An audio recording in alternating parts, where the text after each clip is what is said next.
আর পানি বিষয়ক সম্পদে গুলো খুশি হইতাম, তাও মানতাম না। ঠিক আছে, পানি পুনি বুঝে শিক্ষাঙ্গনে তারা কোনো দলীয়করণ করবে না বলছে তো রে ভাই, বলছে না? এই সরকার আসার পর 28টা বিশ্ববিদ্যালয়ের ভিসি নিয়োগ করছে, 28টা, সবগুলি সাদা দলের। অবস্থা কি জানেন? আমি আপনাকে 3টা বিজ্ঞান ও প্রযুক্তি বিশ্ববিদ্যালয়ের কথা বলতে পারি যেগুলি ভিসি। একটা হলো আরবি বিভাগের।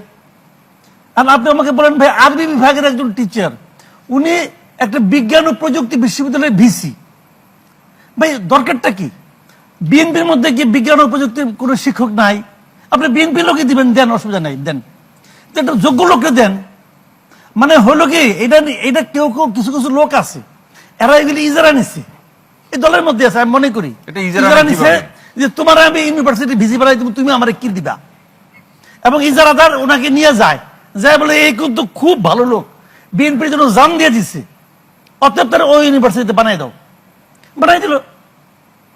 ভাই আমি বললাম তো, এগুলো দেখেন আপনি, আমি এটা কিন্তু হাওয়ার উপরে বলতেছি না, কারণ আমি জানি এটা নিয়ে আমাকে প্রশ্ন করতে পারে, সত্য ঘটনা। আচ্ছা, 11টা প্রতিষ্ঠানে যে দিল, তাঁত বোর্ড, তারপরে আপনার যে বিআইডব্লিউটিসির